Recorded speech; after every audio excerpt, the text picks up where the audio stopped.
So we have a newcomer. I am going to let you guys see him in a second, but also, if you guys remember, I have a secret for you guys, and it is Lucy's boyfriend. It's a male Dumu boa. A buddy of mine, had him, and he hooked me up with him. He's awesome. He's an awesome addition. We haven't had a name for him yet. So if you guys want to help us out with a name, it would be greatly appreciated. Also, he's in blue right now, so you can see his eyes are kind of coated over, kind of milky. But he did leave us a really nice surprise on his first night in his enclosure. Also, him and Lucy are in shed right now, and they're both ready to do some breeding. So this would be my first time breeding boas ever.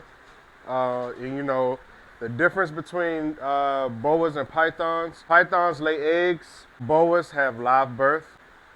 So this would be the first time I would be having live birth here at the shop from a snake.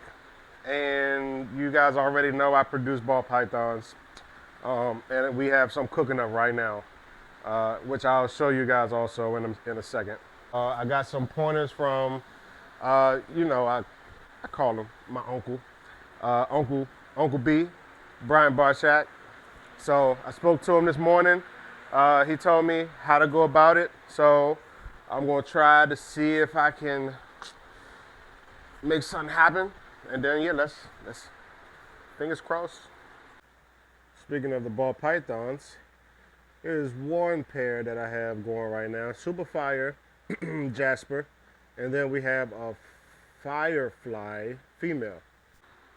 These two just finished up, so I'm gonna be separating them in a second. Get him a nice spray down in here. Yeah, there he goes. He's right there.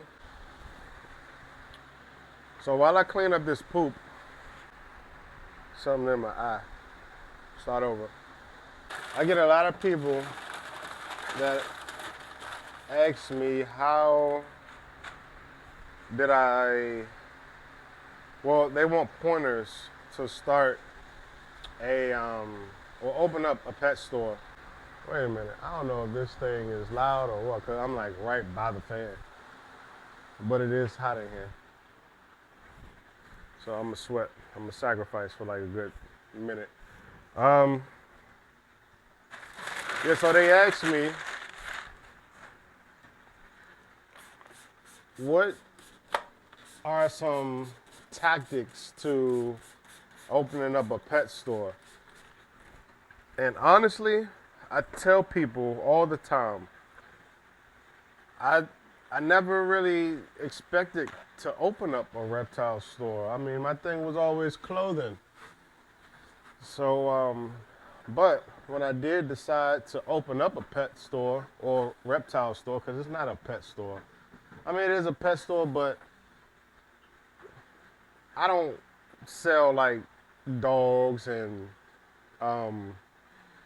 gerbils and rabbits and you know what I mean? Like I don't sell those kind of, and birds. Like I don't sell that stuff.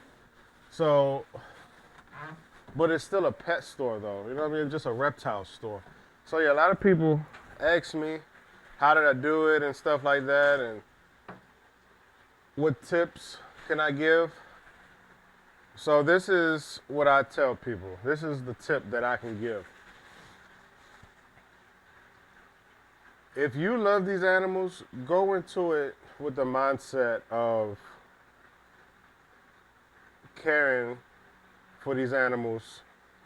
Yeah, you're gonna make some money, but please don't go in it just for the money. Care about these animals first. You have to care about these animals. You gotta make sure you gotta do your research, observe your area, make sure you have some type of cash flow coming in to support this because these animals do need food. You know what I mean? And the food does cost. A lot of people don't understand that. The more animals you got, the more money. I mean, this ain't just like sitting at home with a reptile room. It's not the same thing. So please don't get it twisted. It's not the same as, oh yeah, I got all these animals at home. I can do this in a store. Maybe you can, but this ain't this lifestyle here. This lifestyle here. All right, so I see it as, look, you can have a bunch of animals, but you can be that person that just don't like to clean. You know what I mean? And if you don't like to clean, for one, you shouldn't have animals. Here at Yo-Yo Reptiles, we clean every day. Every single day. It ain't not one day we not cleaning.